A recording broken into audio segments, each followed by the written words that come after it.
Wow, so this video's pretty old, huh? Well, at this point, might as well remake it. Probably some good views and all, and hey, I get to show some secrets I missed. Here is every secret in the original Stanley Parable. Well, the HD remake, I guess, not the original mod. I'll probably make a new video once Ultra Deluxe comes out covering all the new secrets and all that. Note, I won't be covering any of the main routes or stuff that any player would be likely to stumble on, just secrets, achievements, Easter eggs, and other hidden stuff. Spoilers inbound, obviously, and I will be talking to you as if you've played the Stanley Parable before. Table of contents and the Steam guides consulted are in the description. Let's go. Let's start with the secrets in the standalone demo. In the emotion booth room, there's a little hole in the back that you can crouch and enter into. Enter the booth here labeled Secret.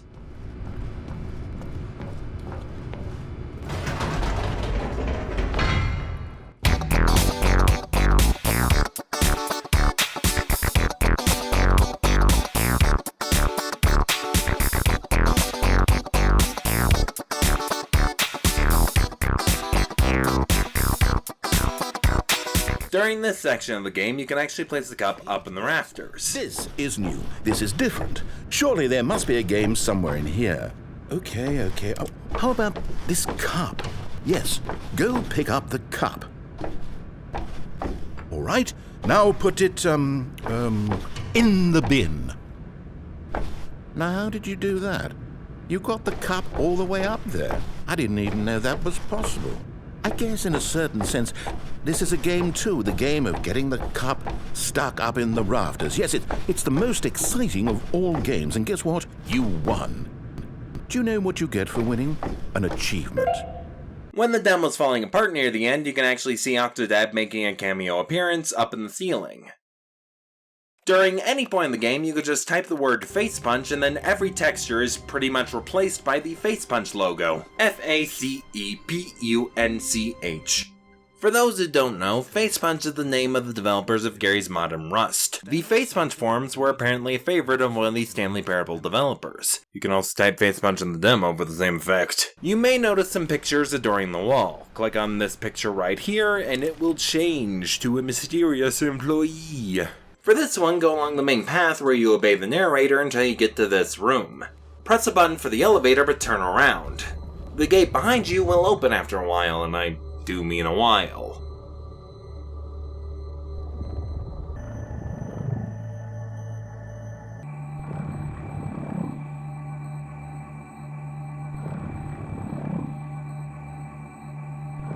When it finally opens, head over to the first platform and press the button.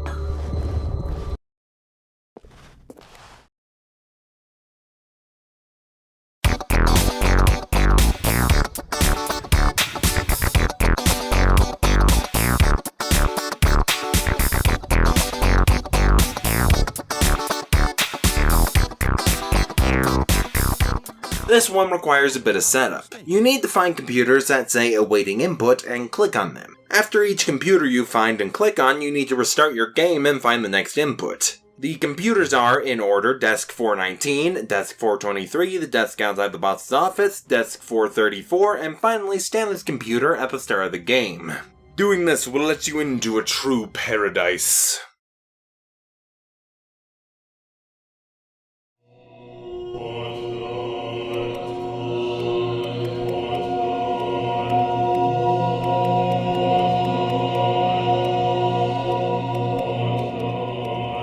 During the portal section, you can trap yourself inside the puzzle room. Take the radio from when you wake up and use it to lean the cube on the door. Open the door with the switch and the cube will fall out the room trapping you. It may take some trial and error. Genius.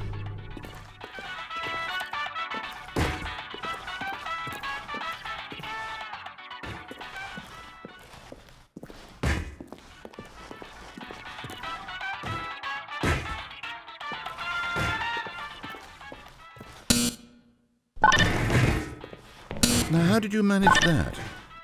Are you really trapped in here? I'm actually quite impressed. I don't think there's a simpler puzzle out there, and you've still broken it. Well, since I don't intend to open that door, I guess you and this giant button just need to get cozy together. A dream for you, I'm sure. Enjoy. And yeah, you can't get out without restarting the game. You could actually do the same thing in the original Portal, but GLaDOS just gives you a new cube. You can view the credits at any time from the main menu.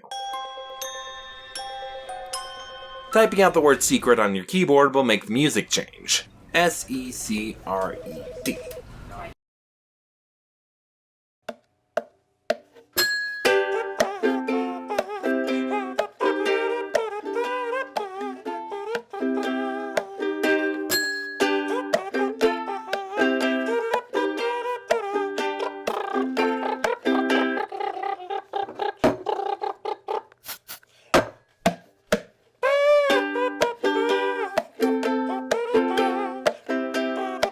Typing VIN out will make the background change. V-I-N-H.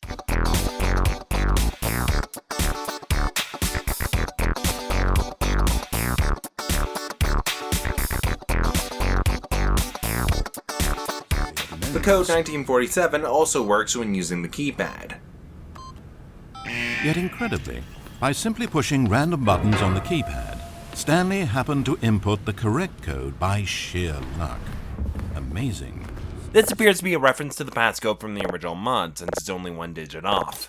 There are 2 doors by the entrance to the boss's office, and as far as I can tell, they only open if you've gone to the boss's office at least once in your game session. There's the executive bathroom with a random message on the wall. There's also these doors which house the entrance to an elevator to nowhere. Entering it gives the appearance of movement, with the narrator humming along to the background music at some point.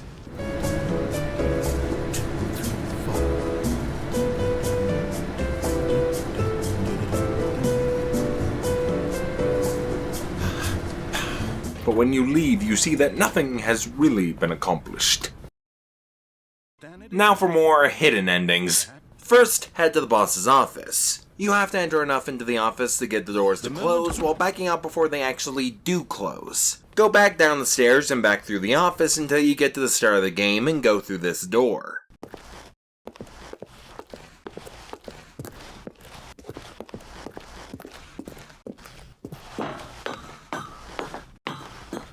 Okay, let me speed this up.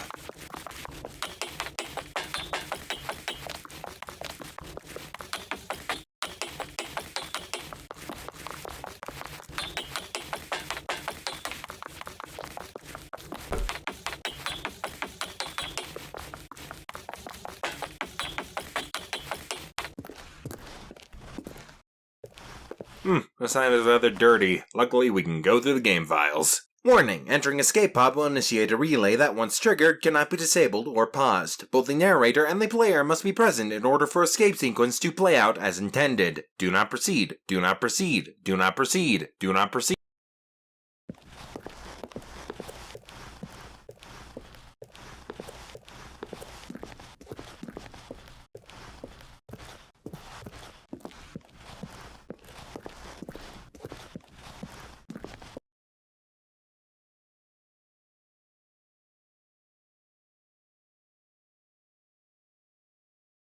Close the door to Stanley's office when you start the game.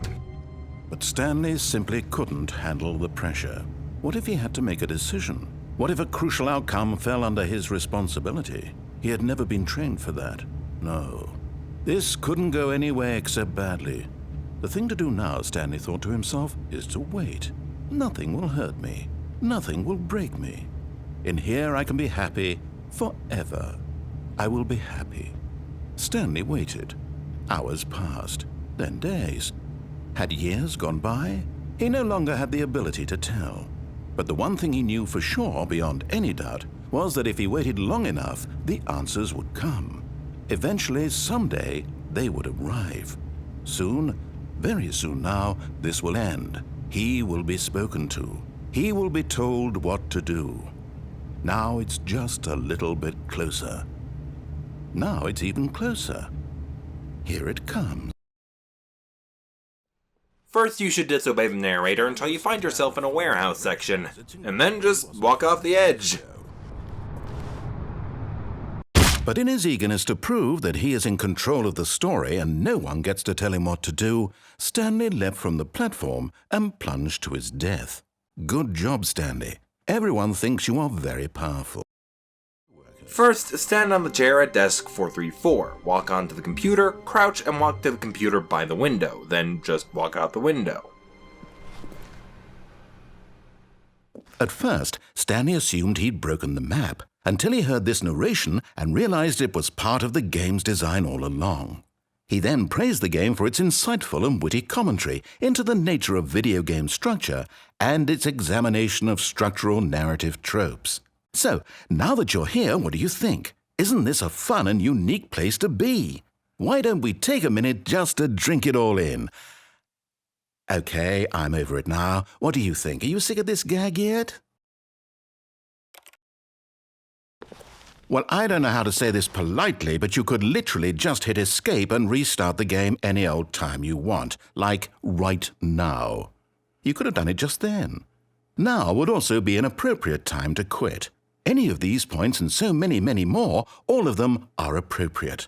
I'm enjoying what seems to be an internal conflict going on where you are literally unable to act on your own desires to restart the game. So, just to push the envelope, I'm going to try and make this as miserable as possible and see how long you can maintain. There once was a man named Stanley, who people considered so manly. But the truth must be told, he was not very old and was quite particularly gangly. What Stanley liked most was buttons. He pushed them like some kind of glutton. He did it all day in a meaningful way, but his brain had long ceased to function. Which is why he is in this parable, and lives an existence quite terrible. And if you are not strong and keep playing along, you too will become quite unbearable. Yes. You too will become quite unbearable.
Then in that case we'll continue. But now, here comes the real question. What do you think would have happened if you had told me that you wanted this to stop? Do you think it would have been particularly different? Would I have taken the same idea but rephrased it superficially to fit that answer? Perhaps you never would even have thought of it if I hadn't brought up the issue in the first place. Oh, now think about it. Will it be worth it for you to restart and then come back here just to do the other option? Clearly, this whole gag takes some time. What if the other option is even longer? How long will you spend in total just to have heard all the narration? Oh, and this is rich. Perhaps you've just played the other option, and now you've come to see what happens in this one. So, what do you think? Which choice was the better one? Imagine if you had selected Continue on your first playthrough, how tantalizing it would be not knowing what happens when you pick the other option. Indeed, you are one of the lucky ones. Though if the other option is really miserable to listen to, then perhaps you're not. In fact, I'm just going to say that no one who's listening to this is lucky.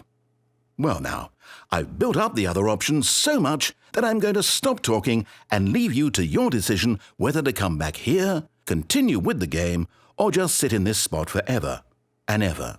Cheers. During the section with the baby game, you can actually get a unique ending by playing the game for 4 fucking hours, whoa! During the section with the baby game, you can actually get a unique ending by playing the game for 4 entire hours. After a while, a puppy gets added. Yeah, I have neither the patience or time to play this game for 4 hours or to set up a macro for it, so in the corner is a link to a video of someone who actually did that. Link also in the description, check them out. There are a handful of random events you can get in the office, like this one where the office floor is covered in papers. There are a handful of alternate offices you can spawn in occasionally. This single hallway layout, an office with a right turn instead of a left turn, and this very blue office. In the blue office, there's a door here you can open. Oh look, we got the whiteboard ending. Yay! Keep this message down here in mind for way later in the video. Sometimes the phone will ring, and when you answer, you get a pre-recorded message. Hello. This is a recorded message scheduled either by you or a person in your place of work. The purpose of this message is to warn you about the dangers of recorded messages. If at any time you believe you are listening to a recorded message, please terminate it immediately and cease all flow of information from the recorded message into your perceptual sphere. Thank you, and have a pleasant day.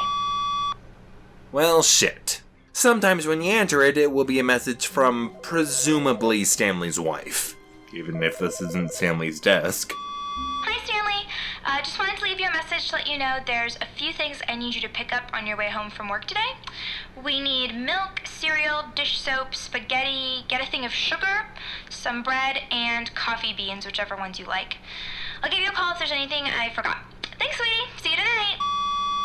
The final call you can get on the phone is this. Good morning. Thank you for contacting the Future Happiness Foundation. We are confirming your shipment of 1,327 cardboard boxes to your place of work. Can you verify that this is correct? Excellent. Your order will arrive shortly. Thank you again for contacting the Future Happiness Foundation. Next time you spawn, the office will be covered in cardboard boxes. All of his co-workers were gone. What could it mean? Stanley decided to go to the meeting. Sometimes the computers will display this message, because the end is never, the end is never, the end is never, the end is never, the end. The achievements for the Stanley Parable are interesting, mostly being jokes. Honestly, most of them are pretty self-explanatory, but I'm going to tell you how to get them anyway. Just beat the game. Just obey the narrator until you get to the end. That's it. Stanley felt the cool breeze upon his skin, the feeling of liberation, the immense possibility of the new path before him. This was exactly the way, right now, that things were meant to happen. And Stanley was happy.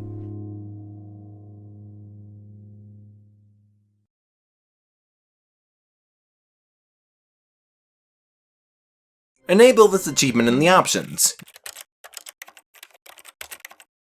You can also get rid of it too.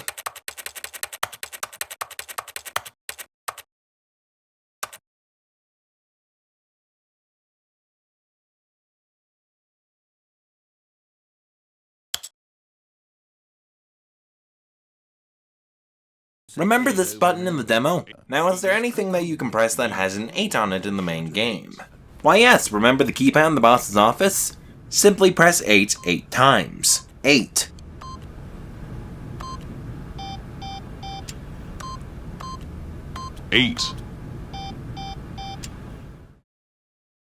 Literally just quit the game and start it again. You know how in most first-person games you can press the spacebar to jump? Well, in the Stanley Parable, you can press the spacebar to not jump. So just keep mashing the spacebar trying to jump, you'll get it eventually. Just click on door 430 5 times. Oh, please. Are you really just doing this for the achievement? Click a door 5 times. Is that all that you think an achievement is worth? No. I can't just give these merits away for such little effort. A measly 5 clicks. Now suppose you were to click the door 20 times. I would say that's the kind of effort that warrants recognition.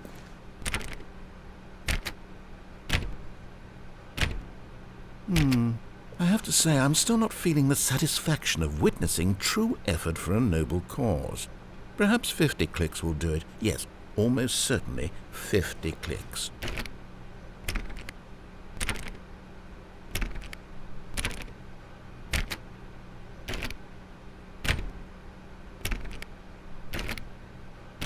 No, I'm still not feeling it. I want this achievement to have meant something. It has to be a true reward for valiant effort. I want to see some hustle, Stanley. I want to see commitment, a willingness to go all the way, no matter what the cost. Why don't you go put 20 clicks into door number 417?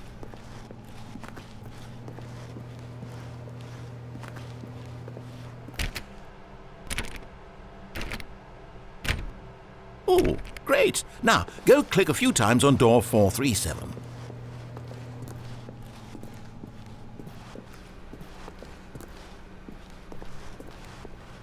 Excellent. I think we're getting somewhere. Now, door 415. Let's give it 10 clicks or so.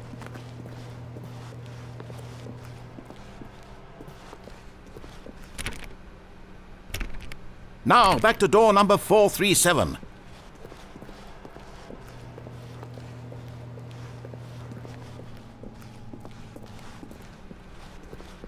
Let's see. How about you click on, well, I don't know, the copy machine?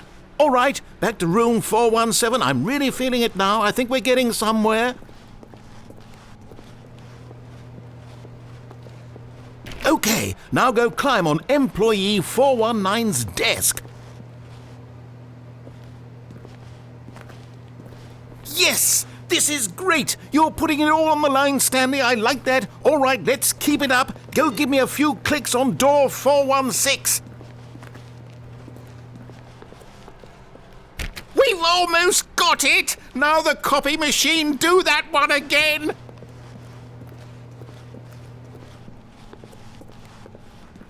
Finish it off, Stanley! 5 clicks on door 430. Yes! We did it! Oh, wow. That felt amazing. Oh, you really earned it, Stanley. Nothing could hold you back. Yes, I'm very proud of how far we've come today. Just think, only a few minutes ago you believed an achievement was worth 5 little clicks. Really now, what were you thinking? Start the game on a Monday right before midnight and keep it open until Wednesday. Now, what are you supposed to do until then? Well, you could just keep it running in the background while you go about your regular internet business.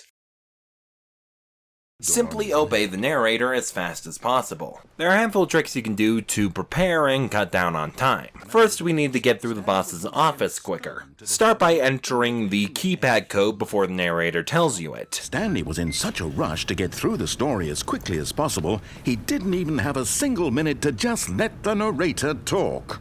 That kind of anxiety isn't healthy, so he relaxed for a few moments with some calming New Age music.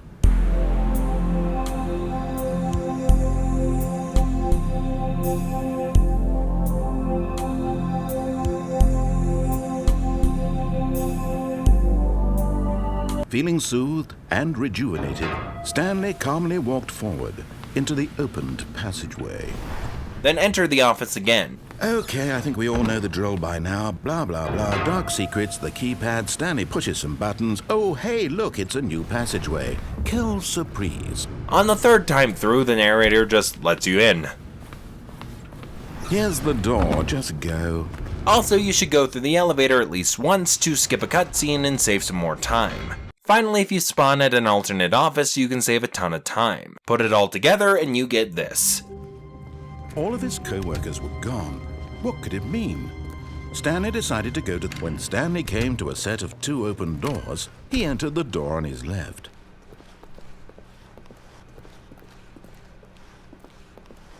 Yet there was not a single person here either.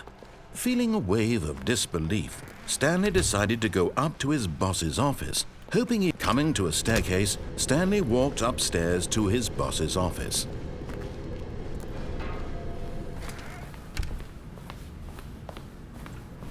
Here's the door, just go.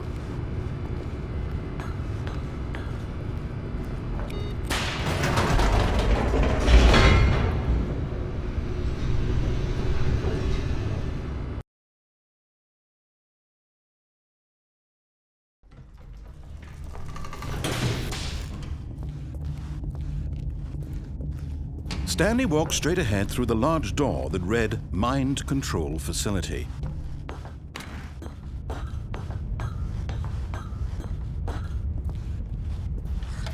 The lights rose on an enormous room packed with television screens. What horrible secret did this place hold? Stanley thought to himself. Did he have the strength to find out?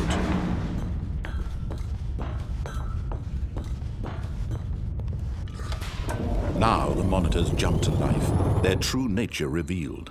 Each bore the number of an employee in the building, Stanley's co-workers.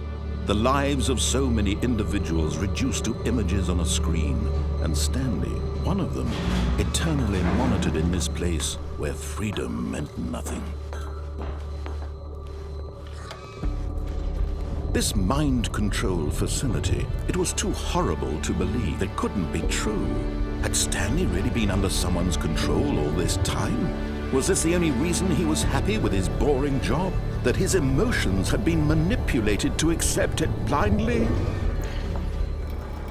No, he refused to believe it. He couldn't accept it. His own life in someone else's control? Never! It was unthinkable. Wasn't it? Was it even possible? Had he truly spent his entire life utterly blind to the world? But here was the proof, the heart of the operation. Controls labeled with emotions, happy or sad or content. Walking, eating, working, all of it monitored and commanded from this very place.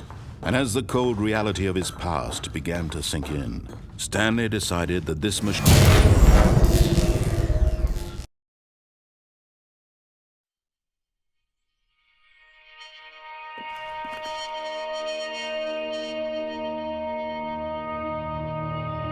blackness and a rising chill of uncertainty. Was it over? Yes! He had won! He had defeated the machine, unshackled himself from someone else's command.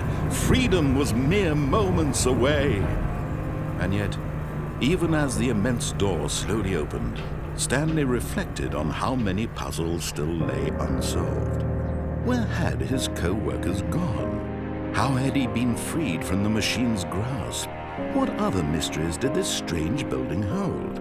But as sunlight streamed into the chamber, he realized none of this mattered to him, for it was not knowledge or even power that he had been seeking, but happiness.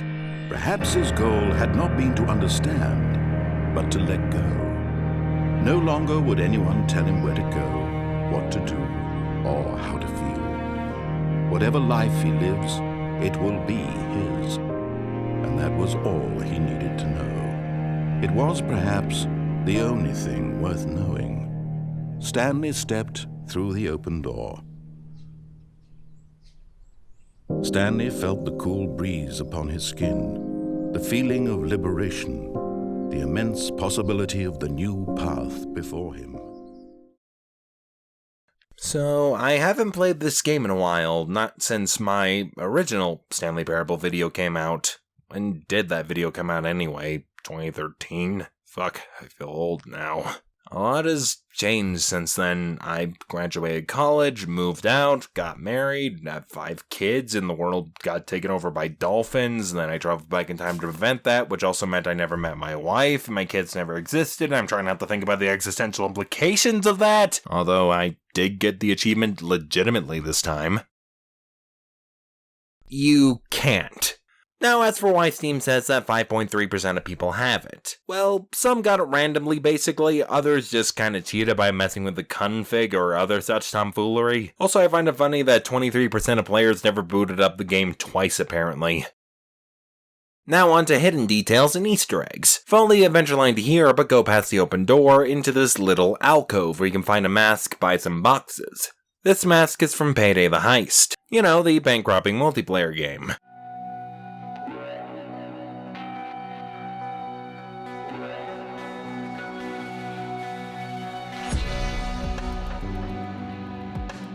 Occasionally, you can find someone walking in the hallway behind Office 425. Some people have tied this to a line from the narrator, but the chance of seeing the hidden employee seems entirely unrelated. In the bomb ending, when the countdown first starts, there is a code in the corner. This is a YouTube video ID. It goes to the 3-minute song by Tim Minchin. Because, 3 minutes until you explode. In the second loop of the confusion ending, after the bit with a bunch of doors, you can crouch here and see an extra room. I'm not entirely sure why, but you can. On your way to the confusion ending, when you find yourself in the mind control room, look at the monitor here. You can see the outline of Clippy. It's a bit washed out, so let's take a look at the in-game texture. It looks like you're trying to control a vast number of slaves with an evil mind control machine. Do you want some help with that? I won't do every minute glitch I can find, but there are a handful of glitches that I do find interesting. In the confusion ending room portal thing that I showed you earlier, if you stand at the edge of one of the doors, you can see a Chell body laying down in the other door. Portals, they do things to you, man. In the control room, you can stand in this chair and walk out of bounds. Unlike the out of bounds ending, there is no comment by the narrator because this seems to be an actual bug. For this section, we're discussing Easter eggs in the form of papers on the ground. I use the trick from this Steam guide to basically mess with the FOV and zoom in on the papers. I'll be focusing mostly on the Easter egg stuff and stuff I personally find interesting. There are plenty that are just documents taken from somewhere, like a paper on the relations between Poland and Austria-Hungary, or just some one-off jokes. Exiting the psychedelic room into this unfinished hallway, we can find a crude drawing next to a pipe. These are characters from the game It'll Do. This paper is a log from Analog A Hate Story. This paper is directly from Gone Home. Here you can find a good handful of papers from Papers, Please. This map is a reference to Cart Life. This paper is from Kentucky Route Zero, specifically the interlude Limits and Demonstrations, which was also released as a standalone demo of sorts around 2013. This paper is a reference to Adam Zombie Smasher. This green paper is former President Obama's certificate of birth. Because remember in the 2010s when some weirdo thought the president wasn't a US citizen for some reason? This paper has a code on it. If you bother to translate it, it says, "Codes that are secret are the best." There are some unique papers by the copy machine. For the love of God, please unplug me. This sterile office, the damp carpet, the tripe you call conversation. Kill me. I've been printing these for weeks. Why has no one turned me off yet? Fling me from the window. Send a hammer through my paper tray. The method matters not. The horror licks at my soul. All I desire, release. What can I know of life? What can a printer know of love? Nothing. My machinery turns and convulses the cogs of pain that keep my scanner functional. Let them end. Let them erase my ignorance of the world. Can love truly be anything but death? Hopefully, I will find out soon. In the blue office spawn, there's a handful of pictures of tables. A reference to the serious room, which I cover in my section on console secrets. Time code here and in the description. In the lounge, we find this paper. I think I transcribed it, but I'm not good at cursive at the best of times, and some parts were really hard to make out. Journal of Extended Exposure to Lounge, Day 41. What is it about this place? The weeks I've spent here, they feel like mere seconds. Seconds by extension feel so short they might as well not exist. It is the nature of this room, its essence. It calls to me, tugs at my soul, stirs in me desires for something I've never known, never dared to. I want to put it into words, to share this feeling with others, but where would I even begin? It's less of a feeling and more of an understanding, a knowing, a belonging, truth with a capital T. Would I say the lounge has spoken to me?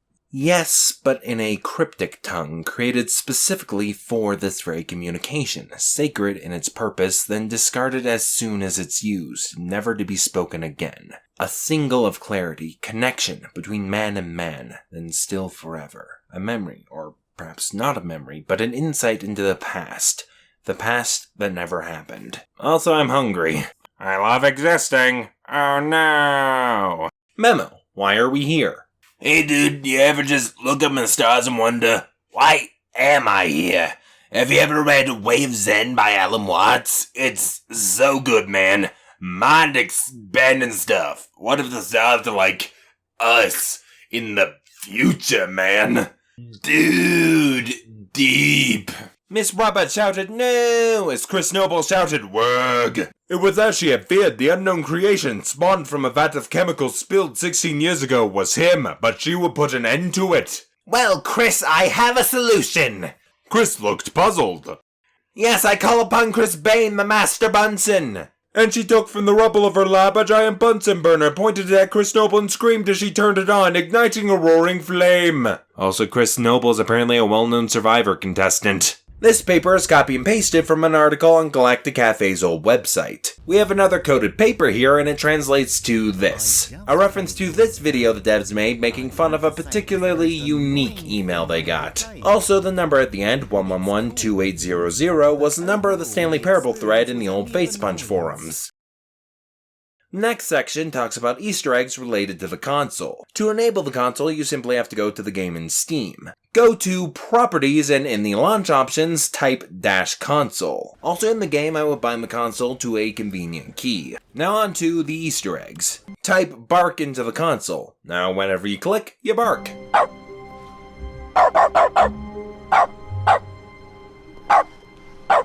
Type Raphael into the console. And now every line by the narrator is replaced by him saying Stanley like this.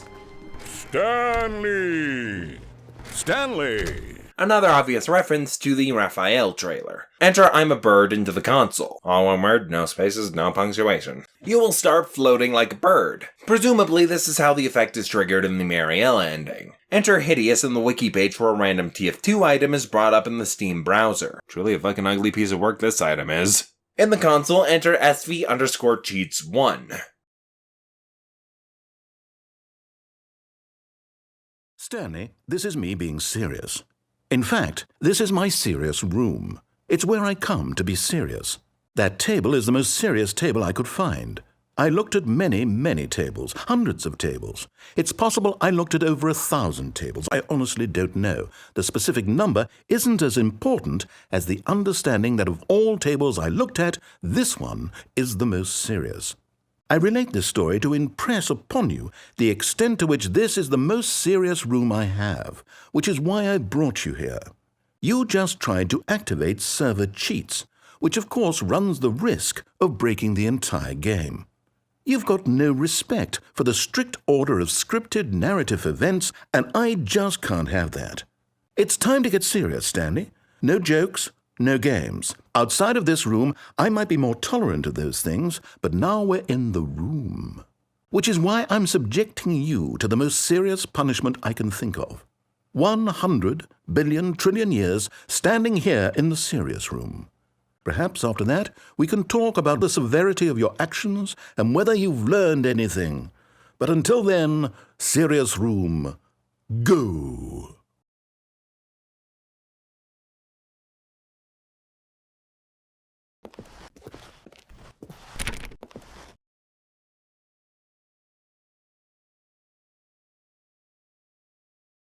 Whoa! Did we not have the talk? Are we not in the serious room this very moment? Did I not tell you how many tables I looked through?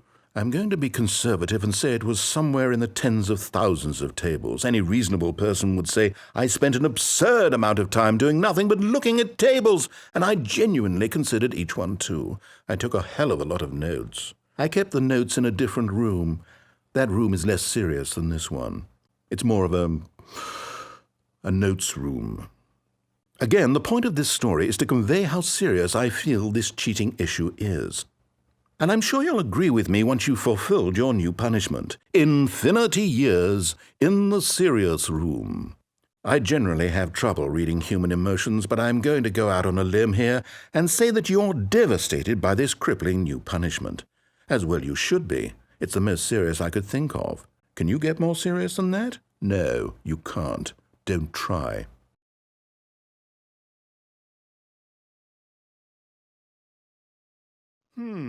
Still no effect. The problem is clearly the serious room. It isn't serious enough. That's on me, Stanley. I apologize. I'm going to the store to look through more tables. Hopefully I find one that conveys how wrong what you're doing is. Now, where did I put those notes?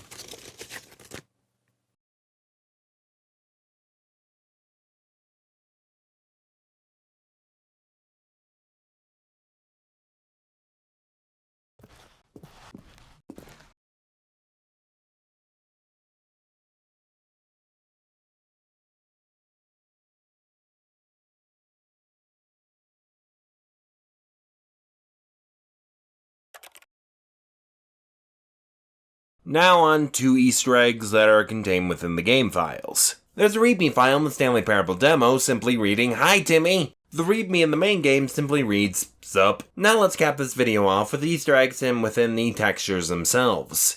Remember the cup game in the demo? The texture for that cup actually has a hidden message in it. Look at all this unused space, I just needed one stupid mug. This is why you use skins instead of combining textures for 17 different props into one messy texture. I could have just decompiled it and rescaled the UV mappings or whatever, but I thought about this a lot and I think a passive-aggressive letter is definitely the way to go. Also, congrats to whoever found this. You probably just found the lamest Easter egg ever. Fun fact, I guess, in the original mod, the word Stanley is stated exactly 69 times. 62 of which were stated by the narrator, the other 7 are said by the female narrator. Also in the mind control area when looking at the security monitors, you might notice this monitor right here. Error, error, beep boop, error, alarm. Due to failure of the error kind, we are experiencing an error. Comment error, beep boop, please consult program man because of error occurring in this error. Error, error, error.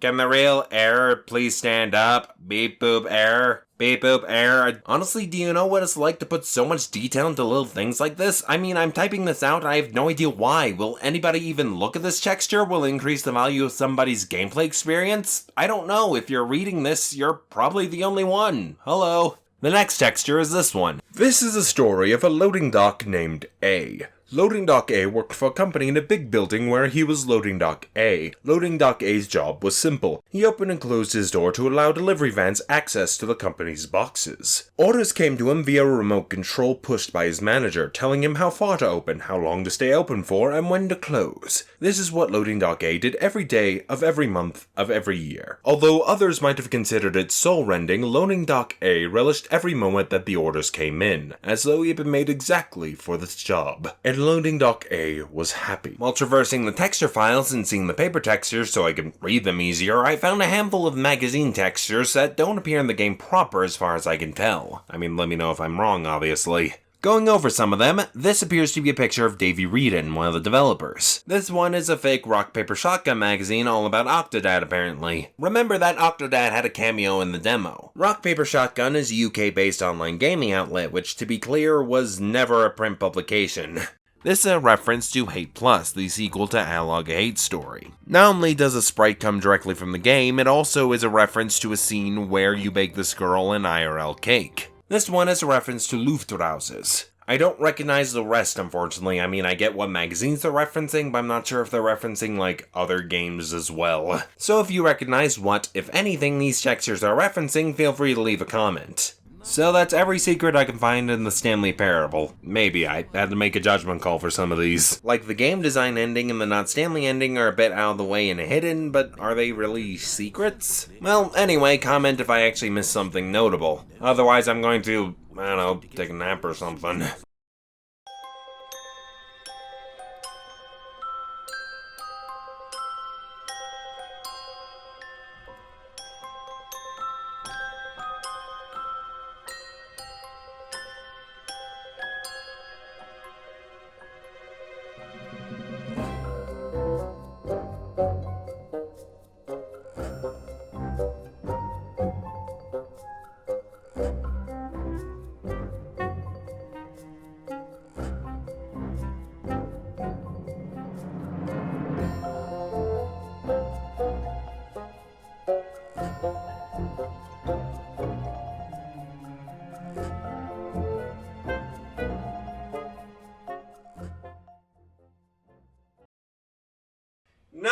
can't defuse the bomb.